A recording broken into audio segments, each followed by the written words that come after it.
Hey guys, welcome back to the Racing Trend. I'm your host Daniel, and today we are diving into my 2025 MotoGP Argentinian Grand Prix. Let's go.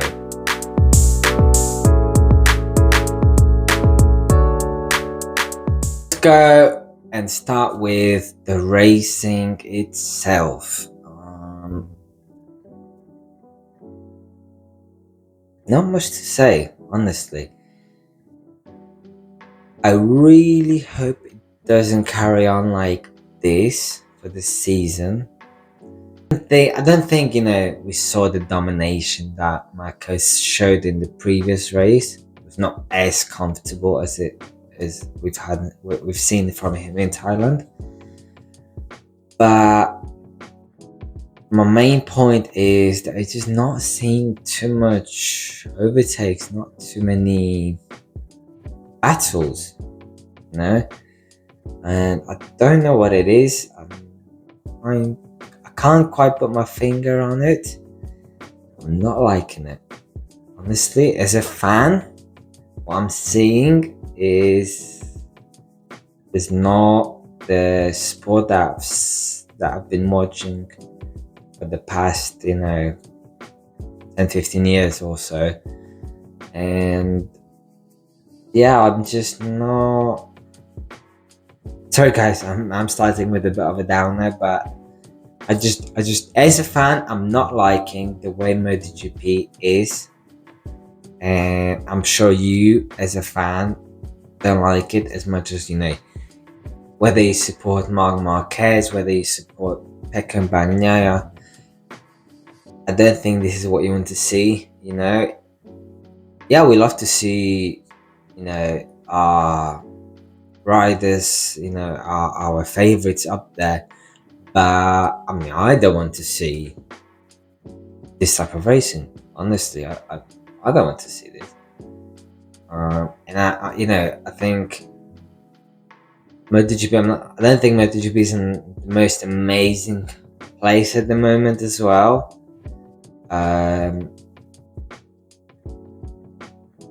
I'll make a video especially on my just thoughts about where MotoGP is, but I don't like the fact that we don't even have highlights after the races. What is that about? Best moment? And we get highlights a few months after? Sorry, in this day and age, that is not good enough. I don't care what the agreements are. As a sport, you can't be doing that. Sorry, you can't. For me, that is not good enough. And as a fan, I'm not happy with where MotoGP is.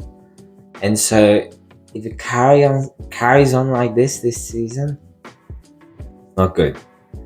Really, it's not looking good. And okay, we've had Mark and Alex being up there close, and Mark had that one moment where he almost lost it. And it's great to see. It's great to see riders pushing to the limit. We don't always need to see amazing battles. We just want the chance. We want to see that there is possibility of that. We want to see riders pushing to the limit. Having moments where you almost lose it. That shows us that something is happening. So they are really trying to get the guy ahead of them or stay ahead of the guy behind, and that is exciting. And we're seeing some of it. Again, I didn't like Mark overtook Alex, and then the camera moves to the crowd. It finished the overtake first, and then you can move to the crowd. What are you doing? I didn't get that one. Sorry, I just get annoyed with things like that. But yeah, other than that, incredible job by Mark. The guy is just, I don't know, trying to stop him. I think his brother even say, and someone asked him if he'll win, something like that, and just basically, if Mark lets me, because basically that's what it looks like. And you know, I thought about this, whether whether Mark would let his brother win at some point, but I don't think so. You know, I have a younger brother. Actually, Mark is actually the same age as I am. So, yeah, I don't see him doing that, and I'm sure Alex would not want that as well from his brother, because it's just kind of when you don't want to get, really. So I don't see that happening. I thought about whether he might do that at some point. Maybe he will not try as hard when it comes towards the end of the season. You know, he has a chance to win the championship or something like that. Maybe he'll not push as hard, because he was pushing 100%, and then I think when the tires just kind of wore out, Mark just turned it up and off he went. So brilliant job by Mark. It was just faultless, absolutely faultless, and I expect that from the next race as well, because it's Austin, you know. And Alex, again, I thought, he just did a brilliant job, you know, right behind his brother all weekend. I think he was even closer this weekend than he was in Thailand. I think he'll be really happy. The whole family, I think they'll be so chuffed. I'm sure this not be the last one from these guys. Next we have Morbidelli. I thought he did a really good job. I'm really happy for Frankie, because it's been ages since he was on the podium. I think they mentioned 2021. So yeah, I'm really happy for him, and I think that'll be a really good boost for him as well. Let's see if, that brings some confidence in him as well. I was just happy to see him up there, and being really feisty as well, I thought, in the race itself. Really good solid race for Franco, and I'm happy for him as well. Next we have Pecco Bagnaia. Pecco, if you're thinking about the championship, really get on with it soon. I know Argentina is not a tracker I think he's ever done quite well at, but finished outside the podium. And I think Mark is already 30-something points ahead of him. One more weekend like that, and he's got a whole weekend of points ahead of him, which doesn't look good. It doesn't look good, okay? Because I don't see Mark having weak weekends, or where maybe he'll have weekends where he crashes out, but I'm sure that can happen to Pecco as well. I don't see him. I just don't see him having a weak weekend. He just looks crazy on that bike. It's scary even, and I still think he hasn't quite reached the ceiling. I think he hasn't. I think we're gonna see something extra in Austin, where it's one of his tracks. And again, Pecco, I don't see him catching Mark there whatsoever. I don't see it. I think this is. I know he's still saying he's not feeling comfortable on the bike. He might even go back to some of the older bike from last year. Whether that'll help, I don't know. Let's wait and see. But second weekend. He's got to at least poke at him. At least do something. He hasn't even got. Pecco hasn't even got close to Mark so far yet.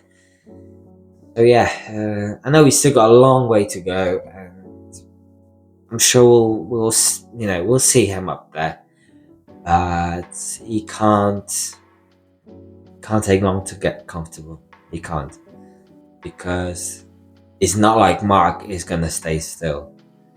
I'm sure he's still learning. So yeah, one back up for the sake of the championship. Come on. Next we got Digit. Yeah, I think he's still hurting. I think he's still, racing with the one arm basically. And other than that, yeah, I think he had a pretty solid weekend. Finished fifth. Just a solid weekend. I thought nothing, nothing, I don't know, amazing, but yeah, I think he's still getting fit, still getting, still recovering. So yeah, I wouldn't be too bothered about that. And to be honest, I'll be okay with the fifth. Yeah, but again, you had we had 5 Ducatis in the top 5, and again, it's another part. I know, I don't have anything with Ducati. I think they built an incredible bike. That thing is a machine. It's just incredible. But this is nothing with the Ducati. It's more about other teams. They are kind of lagging behind. They have the concessions, especially Honda and Yamaha. And if you gave Formula One teams, that were in the back, a few days of testing throughout the year, there you go. You can test whatever you want, guys. For you to catch up, and you have a, let's say, bigger budget, just so you can catch up. Man, I'm sure you'd see results. And I just don't see. I'm gonna go to the Honda next, because it goes Zarco next, which I thought he did an amazing job on the Honda, and the Honda has definitely improved. I think more so than even Yamaha. I think it just looks good, especially with Zarco on it. It's good, but it's just it's just not, they're not up there as I thought they would be. Which again is a shame. I want to see more manufacturers battling each other at the top. But again, yeah, Zarco in 6th. I know, he started on the front row, which again is an amazing job. But yeah, other than that, Zarco, I think he'd be really happy with his performance this weekend with the Honda. We have 3 Hondas in the top 10. When was the last time we saw that? Well done to Honda. I mean, I don't know if it's this track that suited them. Maybe it was a bit of that. But yeah, just really good job for them. It's good to see Honda up there. I'm excited for that. And again, Zarco just looks good on the Honda. Yeah, it looks good. So yeah, I hope they keep improving. They have the concession, so come on, Honda. It just seems like they are doing a better job than Yamaha at the moment. So we'll see. Next we had Brad and Costa. Yeah, Brad finishing ahead of him. Yeah, I think he'd be well chuffed with himself. Yeah, I think he'd be happy with himself. I mean, KTM didn't look great. I thought it seemed they're not great on tires, so they kind of fall away at the end. Especially at Costa, I feel, I don't know, you could see him smoking on that left hand. I don't remember which turn it is now, but you could see he was smoking a few times, around that corner.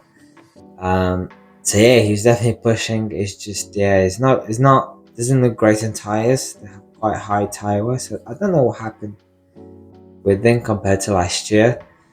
But yeah, KTM just look average. I mean, seventh and eighth, not the worst, but it's just nothing. It's nothing special.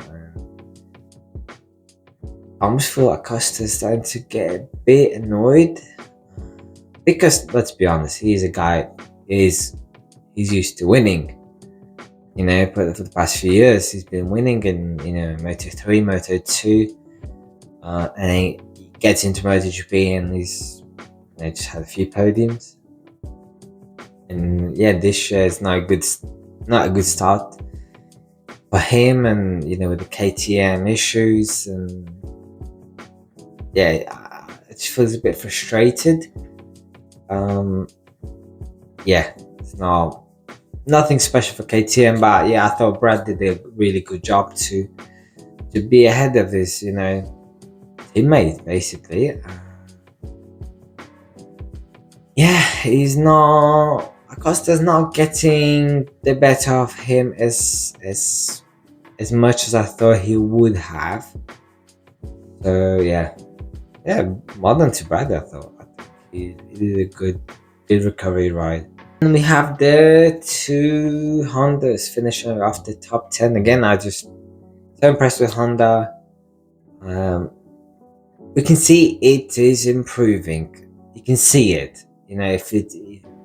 If getting in the top 10, where I thought Yamaha would be, to see Honda up there, great to see. I think the riders, finally can get something from the bike. It's not trying to kill them, of course. So yeah, good to see Honda up there. Other mentions, I mean, Quartararo was a bit unlucky with Bezzecchi. I feel sorry for Bezzecchi. He just had that, mistake on the first lap. Caught a bit of Quartararo and just crashed out of the race. And I had high expectations for him. I thought he was going to do quite well. And I think he would have done quite well. I think Austin will be good for them as well. We've seen Vinales last year pretty much dominate, that race. So yeah, I think that will be a good race for them. But yeah, I thought Bezzecchi had a good chance at the podium, and I think he might have even gone up there. So it's a shame he crashed out, but it's just how it goes. I think that'll be all for me for my MotoGP Argentinian Grand Prix race review. Again, come on, MotoGP. We want to see some good battles. I hope we see them.